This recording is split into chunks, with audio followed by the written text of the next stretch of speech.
Bonjour. Selon une enquête de l'IFOP de septembre 2014, le bruit est la première source de nuisances pour les Français. 82% des Français sont préoccupés par le bruit et par les nuisances sonores. Omniprésent dans notre environnement, la qualité de l'ambiance sonore a donc un impact direct dans notre vie quotidienne, notre capacité de concentration, notre équilibre et surtout notre santé. Je vous propose de découvrir avec des acteurs de la filière bâtiment la compréhension des phénomènes de bruit, de son dans nos espaces intérieurs et principalement les moyens de l'apprivoiser pour un meilleur confort auditif et une amélioration sensible de l'ambiance sonore de nos espaces de vie. Alice de Bonnet-Lambert, bonjour. Bonjour. Vous êtes directrice du Centre d'information et de documentation sur le bruit. Pouvez-vous nous exposer les impacts du bruit sur les individus dans la vie professionnelle ? Alors, une étude menée en Europe en 2013 montre que 73% des salariés se plaignent du bruit sur leur lieu de travail. Donc, ce bruit qu'ils subissent toute la journée a des conséquences à la fois sur eux-mêmes. Ils sont stressés, fatigués, ils n'ont plus envie de communiquer avec les autres. Et puis, ça engendre aussi, et c'est important, une baisse des performances. Qu'en est-il dans les écoles ? Quels sont les effets sur les enfants et les enseignants ? Alors, dans les classes qui ne bénéficient pas d'une qualité acoustique suffisante, on constate une difficulté dans la communication entre l'enseignant et les élèves. C'est-à-dire qu'il y a une perte d'intelligibilité du message. Le professeur prononce un message qui n'est pas entièrement capté par l'élève et ça va engendrer forcément des retards scolaires. Il y a d'autres effets à l'école, par exemple dans les cantines scolaires. Ce sont des lieux excessivement bruyants. Et là, l'enfant ne peut pas récupérer de la fatigue qu'il a eue le matin à se concentrer. Et il arrive en classe, soit dans un état d'excitation et d'agressivité, soit il est complètement épuisé et il ne répond absolument pas aux sollicitations de l'enseignant. Et les professeurs dans tout ça ? Alors, les professeurs souffrent énormément du bruit en classe. Lorsque la qualité intérieure de l'établissement n'est pas suffisante, ils sont obligés de parler beaucoup plus fort. Ils sont obligés de couvrir et de dépasser de 10 à 12 décibels le niveau ambiant, donc le niveau des élèves, et donc d'élever la voix, et ce qui provoque énormément de maladies des cordes vocales chez les enseignants. Abordons dès à présent le milieu hospitalier et le bruit.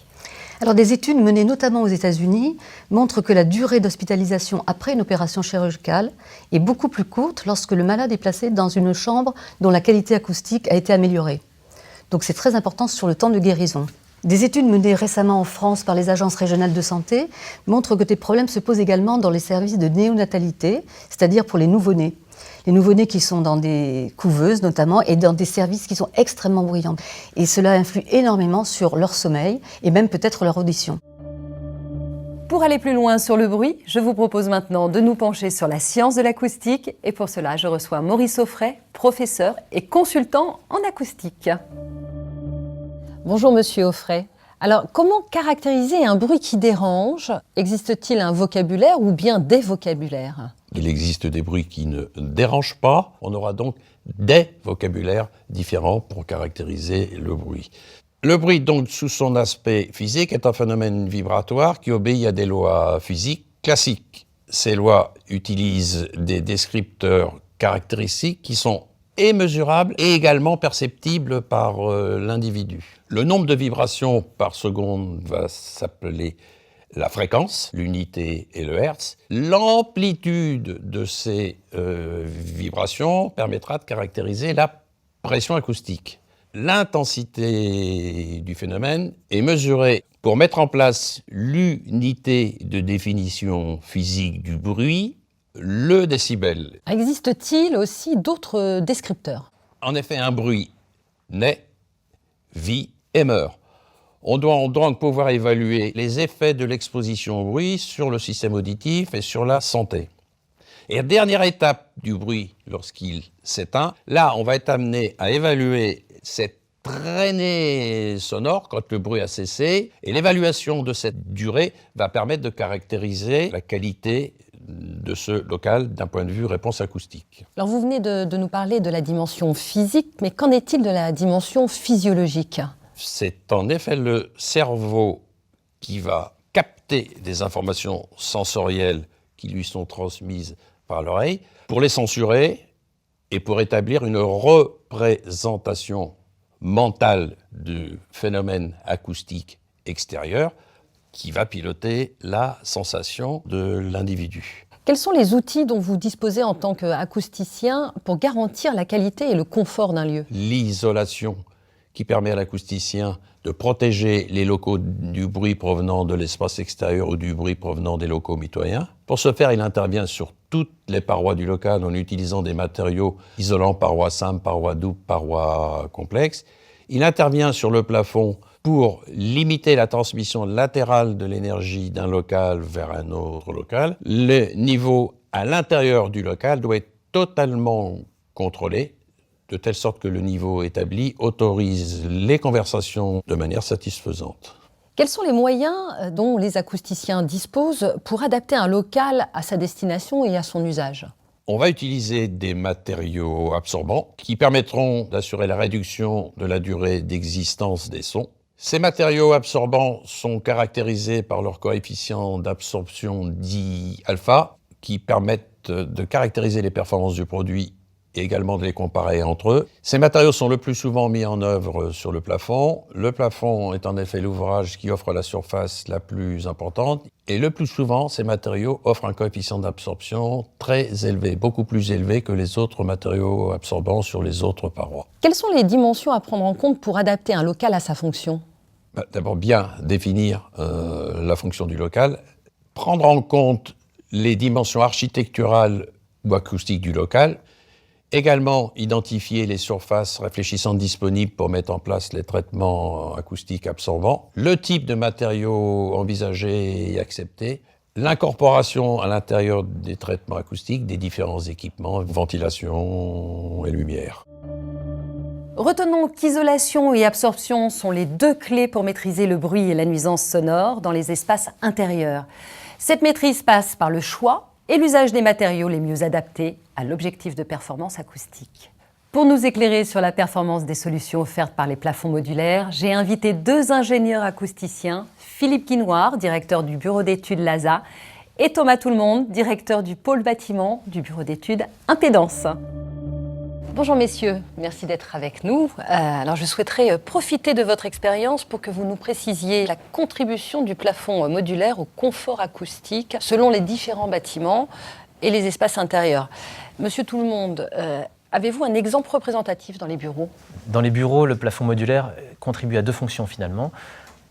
Tout d'abord, par ses propriétés absorbantes, il permet de limiter la réverbération et de maîtriser le bruit de fond sur le bureau. Et donc, il contribue au confort de tout usager sur un plateau paysager ou dans une salle de réunion, par exemple. Sa deuxième fonction, qui contribue à l'isolation acoustique entre locaux, intervient quand on cloisonne un bureau à partir de cloisons modulaires qui s'arrêtent en dessous du plafond. Et dans ce cas-là, la propriété isolante du plafond permet d'isoler un bureau par rapport à ses voisins. Alors, Monsieur Guinoir, vous intervenez entre autres dans les établissements de la santé. Pouvez-vous nous faire part d'une expérience représentative ? Alors oui, bien sûr, les établissements de santé ont besoin effectivement de traitements acoustiques au même titre que les bureaux, comme le précisait Monsieur Tout-le-Monde, par le biais de plafonds absorbants modulaires qui permettent à la fois aussi un accès sur toute la technique des bâtiments, qui sont très spécifiques dans les établissements de santé. Et il y a aussi des réglementations qui nécessitent de faire des choix de matériaux qui ne sont pas toujours faciles et compatibles, notamment entre les aspects d'hygiène, de nettoiement des plafonds et de la performance acoustique. Dans la restauration ? Le problème de la restauration, c'est les personnes qui vont discuter les unes avec les autres, qui vont participer à créer une ambiance qui parfois devient bruyante. Et la seule solution pour ça, c'est éviter la réflexion des ondes sonores par la mise en place de matériaux absorbants. Donc c'est une des bonnes solutions pour traiter les restaurants. Monsieur Tout-le-Monde, dans l'enseignement, la gêne est également très forte. Est-ce que vous pouvez nous donner un exemple ? Dans l'enseignement, l'acoustique est bien entendu primordiale, puisque s'il n'y a trop de réverbération, le son monte, le niveau sonore augmente et le professeur ne se fait plus entendre, donc plus comprendre, lui-même se fatigue. Et donc il est absolument primordial d'instaurer de bonnes conditions acoustiques en disposant correctement des matériaux absorbants, notamment le plafond modulaire, pour permettre une très bonne intelligibilité de la parole et donc favoriser la qualité de l'apprentissage. Attachons-nous, si vous le voulez bien, aux données réglementaires. Monsieur Guinoir, en quoi les plafonds modulaires sont portés par la réglementation ? Dans la réglementation, il y a différents critères qui permettent de qualifier la qualité des espaces, et notamment la réverbération. Et la solution par le plafond modulaire est tout à fait adaptée. C'est un matériau facile à mettre en œuvre, même esthétique. On a différents choix. Et puis, c'est vraiment le matériau, la technique de plafond modulaire qui a le meilleur rapport performance acoustique-prix. Donc, c'est une bonne réponse à la réglementation. Qu'en est-il de la réglementation dans les établissements d'enseignement, les locaux de santé ou bien encore les hôtels ? Alors effectivement, il y a tout un ensemble de bâtiments qui sont réglementés sur le plan acoustique, donc qui définissent des objectifs en termes de résultats, donc qui sont mesurables par la suite. Donc c'est tout l'avantage de ces réglementations, c'est de devoir optimiser dans les traitements par des choix adaptés en fonction de l'usage des locaux. Monsieur Tout-le-Monde, y a-t-il une réglementation pour les bureaux ? Alors non, dans les bureaux, il n'y a pas de réglementation en vigueur, mais plutôt des normes et des référentiels. Question normes, on peut citer la NF-EN 31080 et également donc, certains référentiels qui sont adoptés de manière volontaire par les maîtres d'ouvrage qui souhaitent garantir la qualité acoustique dans les espaces de bureau. Alors, Monsieur Guinoir, pour les locaux sportifs, une norme créée en 1992 est toujours en vigueur. Quelles évolutions préconisez-vous ? Les locaux sportifs sont des établissements très particuliers, de par leur forme, de par l'absence de relief, l'absence de mobilier ou de choses comme ça, qui fait que les traitements acoustiques sont très particuliers et les critères acoustiques sont particuliers. Ça fait plus de 25 ans qu'on travaille sur une hypothétique réglementation sur les locaux de sport. Pour autant, la solution, c'est d'en mettre beaucoup d'absorbants dans ces locaux de sport. Le plafond modulaire est aussi un plafond technique, des matériaux, des formes esthétiques qui contribuent à la qualité de l'aménagement des locaux. Pour nous éclairer sur le sujet, je reçois Johan Lemuet, ingénieur acousticien, membre de la FIPS. Bonjour Monsieur Lemuet. Bonjour. Silence on vit, dites-nous pourquoi. Tout simplement, on a cherché un titre qui interpelle depuis le spécialiste jusqu'au non-spécialiste sur la notion du sonore. Et donc on voit au travers du témoignage de Monsieur Offray en fait qu'il existe tout un vocabulaire acoustique qui permet de décrire l'environnement sonore et ce qu'on ressent, mais il est méconnu. Alors ce qui est intéressant au niveau acoustique, c'est qu'aujourd'hui la filière est organisée, on est capable de prédire les phénomènes acoustiques et d'adapter l'environnement pour répondre aux besoins de confort, d'usage, de sécurité et d'environnement. Qu'entendez-vous par critères de confort et d'usage ?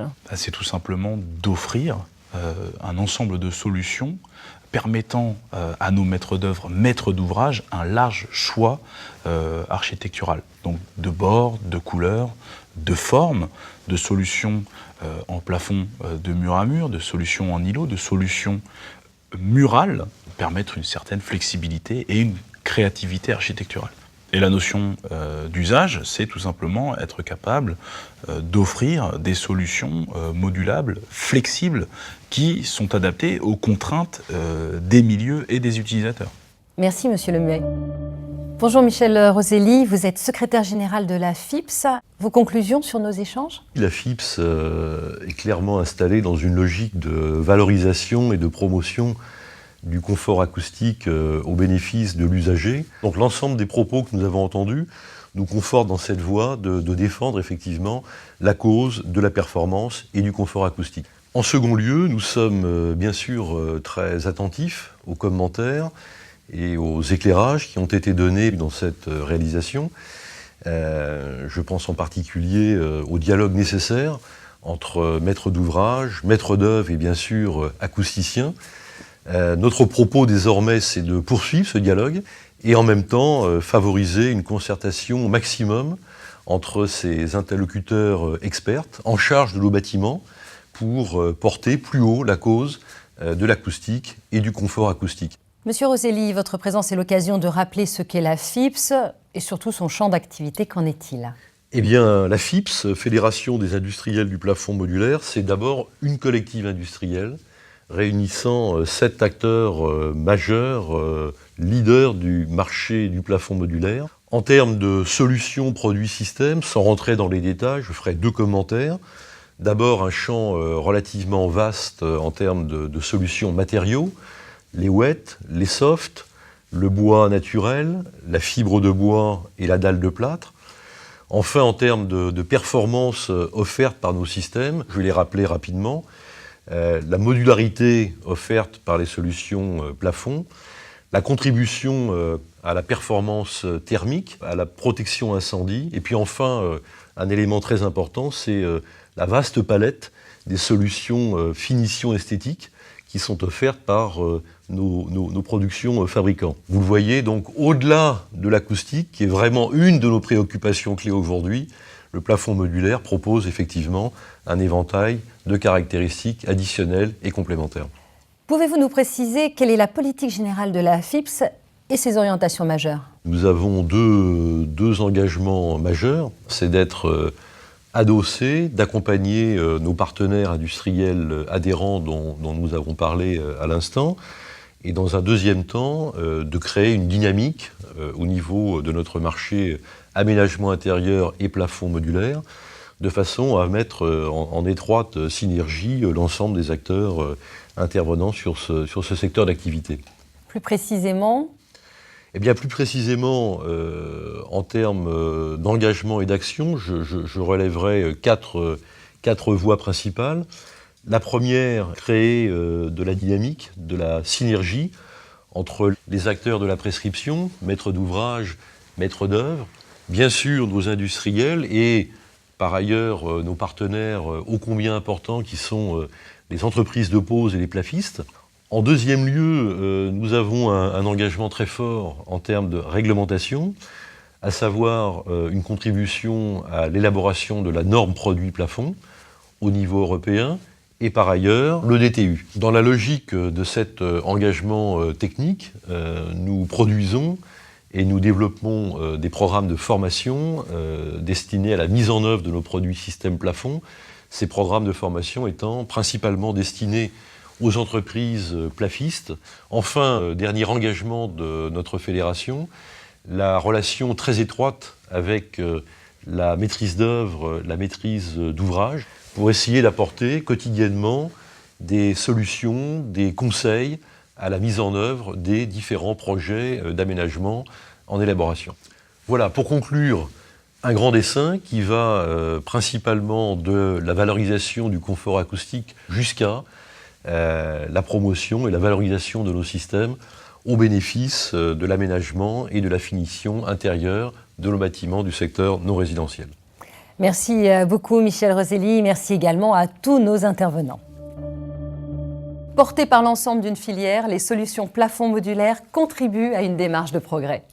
Je vous invite dès à présent à rejoindre le site internet www.lafips.com.